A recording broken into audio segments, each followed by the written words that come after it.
Yesu nashimwe bene data dusangiye urugendo rugisiyoni mu ijuru. Jewe turiko turavugana n'umuco mwiza wo kwibwirana ni mwene so Pastor Niyonizigiye Vital. Nagomba dusangira amajambo y'Imana ari mu gitabo Paulo yandikiye abikorinto ca mbere gice caho ca gatandatu umurongo wa 12 gushika kuri 13. Haravuga ngo imibiri yacu n'ingingo za Kristo. 12 haravuga ngo byose ndavyemererwa ariko si byose bingirira ikimazi. Byose ndavyemererwa ariko sinzoganzwa n'ikintu na kimwe. Ibyo kurya ni ibyinda n'inda n'ibyo kurya. Yamara izobukuraho vyompi. Ariko imibiri yacu siyo gushakana. Mugabo ni umwami wacu. Kandi umwami n'umubiri yacu, Imana yacu nishimwe. Nagomba tuganire kuri amajambo Paulo yabwiye ababikorinto, arababwira ngo vyose narinda vyemerewe ariko si vyose bingirira ikimazi. Hariho ivyo twari twemerewe mugabo bitagira ikimazi iyo abana b'Imana twakijijwe. Paulo rero abwira ababikorinto, arababwira ngo mbe imibiri yacu n'ingingo za Kristo. Uyu munsi abantu benshi baravuga ngo Imana ntizoraba umubiri, izoraba umutima. Ariko nagenda kubwire ngo iyo inzu yubatswe n'umuntu ntibayibemwo, iyo nzu ntitwa inzu, ihinduka umusaka. Ntibikiri inzu, yitwa umusaka. Naho iyo nzu yoba nziza iratinda ikameramwo ibitangurirwa, ikajamwo ivumbi, ikajamwo ibikoko byose kuko nta muntu ayibamwo. Iyo nzu ntibikiri inzu, bavuga ngo irya nzu n'umusaka. Narabonye urupangu muri iki gisagara ca Bujumbura ata muntu arubamwo. Ngo rupangu rurugaye n'ivyatsi vyaramezeko. Nta muntu ahinjira, bavuga ngo hajya hari umusaka. Kandi n'urupangu ruri mu gisagara. Paulo rero acabwira ababikorinto, aravuga ngo vyose ndavyemererwa ariko si byose bingirira ikimazi. Imana ishimwe cyane. Hari ivyo twebwe abantu b'Imana twakijijwe tutemerewe kandi bitagira ikimazi. Bitagirira ikimazi umuntu. Hari ivyo tudakwiye gusubiramwo kuko twakijijwe. Hari ivyo imibiri yacu idakwiye gukora kuko twakijijwe, kuko twapfuye, dupfana na Kristo tuzuranwa nawe. Paulo arababwira ngo iyi mibiri yacu ni ingingo za Kristo. Uyu munsi imibiri y'abantu bayononesheje ibitagira ikimazi. Uyu munsi imibiri y'abantu bayigize inyama z'ibisiga beneyo, kuko babwiwe ngo Imana izoraba umutima ntizoraba umubiri. Ariko aya majambo Paulo yavuze, sijenda yavuze, avuga ngo vyose ndavyemererwa ariko si byose bingirira ikimazi. Vyose ndavyemererwa ariko sinzoganzwa n'ikintu na kimwe. Ivyo kurya n'ivyinda n'inda n'ivyo kurya, yamara izobikuraho vyompi. Bivuga ngo uyu mubiri izokuraho. Ngo ariko imibiri yacu si y'ugushakana, mugabo ni y'umwami wacu. Hari igihe umuntu yibaza ko umubiri we uganza. Uyu mubiri wawe cyangwa umubiri wanje sije ndawuganza, ni wa Kristo, kuko niho aba. Kera isandugu y'Imana yararerwa n'Abisirayeli, ariko kuva Kristo aje isandugu y'Imana iri muri twebwe, ni mu mitima yacu. Nico gituma Imana yubatse imibiri ngo Imana igerere muri twebwe. Jambo ry'Imana rivuga ngo nzogerera muri mwebwe, nzobana namwe, nzoba muri mwebwe. Paulo yaravuga ngo iyi mibiri yacu si y'ugushakana, mugabo ni umwami wacu, kandi umwami n'uw'imibiri yacu. Umubiri wawe si uwo gukoresha ibyo ushaka. Umubiri wawe si uwo gukoresha ibyo wiyumviriye cyangwa ibyo ubonye hose. Hari ibintu bitatu bigwanya umuntu akiri muri iyi si n'umubiri, ni isi na Satani. ariko kigwanishwa cyane abonye kigwanya umubiri. Uyu mubona ariko arababwira ubutumwa jewe Vitali, si jewe si uyu mubiri mubona ariko ni mwema. Ariko Imana yubatse uyu mubiri ngo Imana Vitali aze kubamwe. Kandi Imana igituma yanyubatse gutya nuko yabonye ngira muto muti ngira kumeze, kuko ibona ko ibyo binkwiriye. Nico gituma ntakwiye kubwira Imana ngo Mana wandemye uko utabwiriza kundema, kuko hari abifuza kubogira umubiri nk'uyu mfise. Kuko umubiri uganzwa, umubiri uraganza umuntu, ugasanga uradominya impwemu yiwe, ntabagikora ivy'Imana yawuremeye. Mana yacu nishimwe. Nabonye uyu mubiri urashobora kugaburira inkoko mu gatondo cyangwa saa sita, ugahura n'umuntu akujana nagurira inkoko n'akaji karyoshe, ariko ku mugoroba wataha ugasanga muhira bateze ibijumbu bidahwase. Wa mubiri ugasubira kukubwira ngo mpa n'ivyo bijumbu, kandi wari indya ziryoshe. Uyu mubiri rero umuntu awuhereza ikibanza kinini akawukoresha ibyo ashaka, ntazi ko umubiri uduhenda. Kandi uyu mubiri inyama y'ivyondo uraca kabiri ukaguhinduka. Inshuti y'umusaraba, ntukishimire umubiri, ariko umenye ko umubiri wawe atari wo gushakana, atari wo gukoresha ibyo ushaka. Ahubwo wewe umubiri ukwiye kuganza, si ukwiye kukuganza. Imana yacu nishimwe. Paulo arabwira abikorinto, arabwira ngo iyo mibiri yanyu ni ingingo za Kristo, si ingingo ziwanyu. Imana ishimwe. Vyose ndavyemererwa, siko vyose bingirira ikimazi. Nagira ndababwira agakiza twahawe, agakiza haleluya, Yesu ashimwe. Inshuti z'umusaraba, agakiza katubuza ibyo twari dufitiye uburenganzira. Agakiza katubuza gukora ibyo abandi bakora. Agakiza katubuza kunywa inzoga kandi abandi bazinywa, atari kubuza umuhogo n'umunwa wo kuzinywa. Agakiza katubuza gusambana kandi abandi basambana, atari kubera ubuza umubiri wo gusambana. Agakiza katubuza kwiba, atari uko nawe utokwiba ngo ugire nk'ivyo abandi bafise. Kubera agakiza kadushingira karimbi. Agakiza katubuza ugwanko kandi abandi bankana. Agakiza katubuza ubwibona abandi bibona. Agakiza, umuntu yakiriye agakiza karamushingira karimbi. Agakiza karatuma wembanga mu gihe abandi batariko baremangira agakiza. Agakiza karatuma umubiri wabwira ngo genza maki. Agakiza karatuma kakubwira ngo ihangane mu gihe abandi bananiye kwihangana.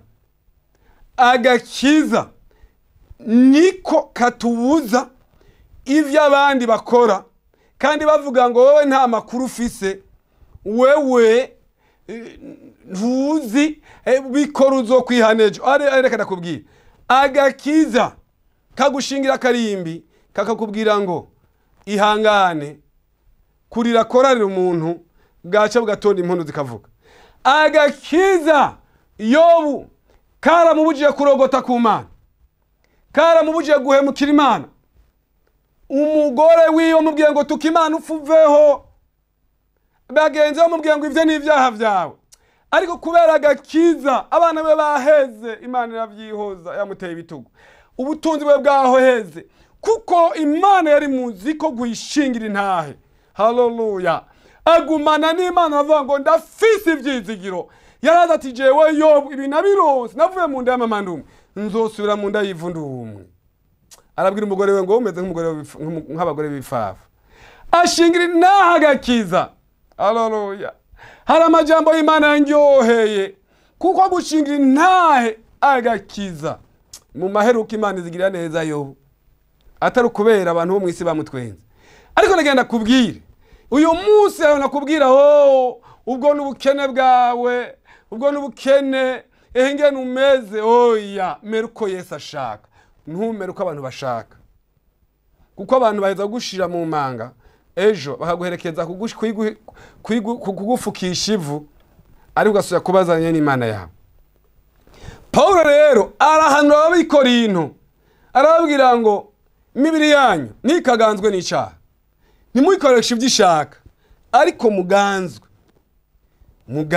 n'agakiza. Imana ishimwe. Reka turabe icete kigira kabiri Petero yanditse. Haleluya.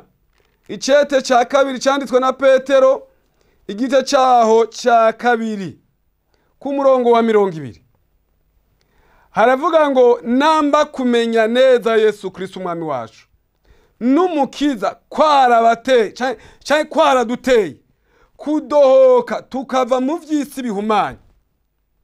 Umviriza neza, nimba gakiza, nimba Yesu Kristo umwami wacu kwarakuteye kudohoka kuva mu busuma, Yesu yarakuteye kudohoka kuva mu busuma, mu busambanyi, mu bwivyi, mu nzigo, muri kamere, mu kibi, mu bwicanyi,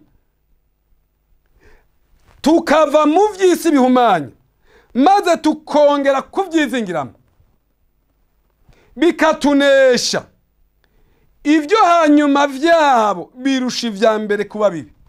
Umviriza Petero ngene yavuze, aravuga ngo abo bantu bari baradohotse bava mu vyaha kubera gukurikira umwami Yesu. Twaravuyeyo. Imana yabwiye Aburahamu, va mu nzu ya so no mu bwoko bw'iwanyu no mu gihugu cy'iwanyu, nzoguhindura ihanga rikomeye. Nivyo byaduteye kuva mu vyaha dukurikira Yesu. Paulo we yavuze ngo sije nkiriho ni Kristo ari muri jewe, nabambanywe nawe ariko sijewe nkiriho ni Kristo ari muri jewe. Cyagihe wabatizwa bakakubatavuga ngo mfanye nawe nzuranywe nawe, wari waradohotse urabivamwe, ariko ngo bakongera uyu munsi ari abantu basubiye kuvyizingiramwe, kandi bamwe bafise n'amabango mu mashengero, bamwe bitwa ba bishope, bamwe bitwa ba pastor nka jewe, kandi abo bari baradohotse inyuma tukaboneka nk'abantu baja mu ijuru, ariko indani Imana tubona nk'amabingira. Haleluya. Mbere ko wari waradohotse uyu munsi ukaba usubiye kwizingira mu byo yavuze ngo ndabihevye, misemwo guhora nkizwa no gushingwa mu gakiza sinzovayo. 21 havuga ngo icobaye ciza kuri bo iyo batigeze kumenya inzira yo kugororoka, hako basubira inyuma bamaze kuyimenya bagati cyagezwe cera bahawe. Igihe umuntu yakira Yesu, yakiriye icagezwe cera, yakiriye Kristo muri we. Haleluya.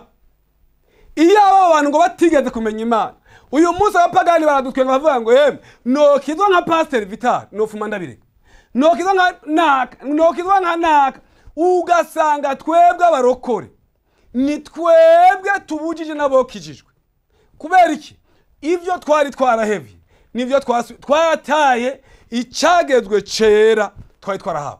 Ndakubwire mukundwa, ico cagezwe, ico kintu wari warahawe cera wataye, Imana izokikubaza kuri wa munsi. Uwo munsi w'imperera hazobu mbugwa igitabo canditswe mwabakijijwe mu mazina yabiganje ririmo. Hari igihe duherekeza umuntu kumva iyo ndirimbo barayiririmbye bakaturemesha ngo uyu muntu aragiye mu ijuru yarakoreye Imana, ariko nkora nkunda kuvuga ni uyu muntu apfuye duherekeje ni kuremesha twebwe imitima, nayo ijuru giwe riziwe n'Imana yiwe, nta muntu n'umwe wundi hajya babizi nibanga, kuko mu vyumba by'umutima w'umuntu hari ibintu byinshi.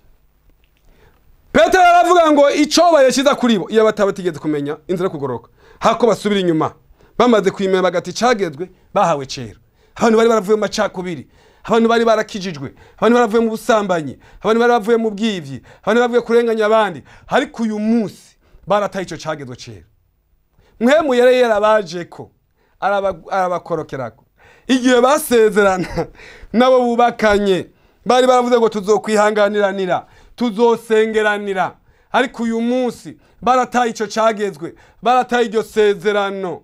Hari ikintu nkunda namye ndabinuma, Mwemu yera igituma yaje mu ishusho y'inuma akagwa ku mwami Yesu, niko twamuhawe igihe yaje mu ijuru avuze ngo ndabasigiye amahoro na Mwemu yera. Yesu yasize ibintu bibiri, yasize amahoro na Mwemu yera, kuko azi ko hari ibyo turondera abantu baburiyemwe amahoro.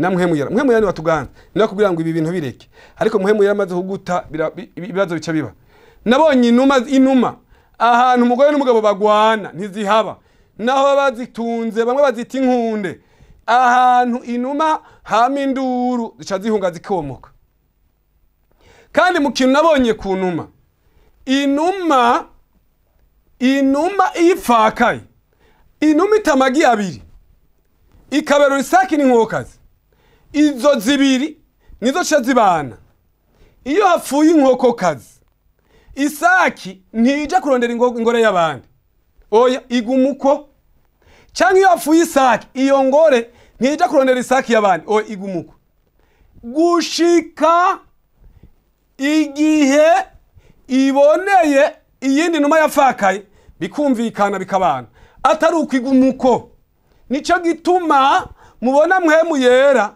yaje mu ishusho y'inuma ku mwami Yesu igihe yabatizwa inuma ni igikoko ciza ni igikoko kidakunda akajagari Imana ishimwe ni cagezwe twahawe kera ni mpwemu yera ni watubwira ngo ibi bintu si vyiza tukamenya amasezerano twasezeranye n'Imana haleluya ariko uyu munsi amadivorce abaye menshi uyu munsi abantu bariko barabwirwa ngo kubera imibiri umugore wanje si wasezerano umugore wanje umugabo wanje si yasezerano bakirirwa barahendwa n'abavugishwa b'ibinyoma inkuzi zinda basambura ingo abadayimoni kubera imibiri yabo rero yabaganje bataye icagezwe akaca umugore ngo ni Imana yavuze kubera iki barataye icagezwe oya nta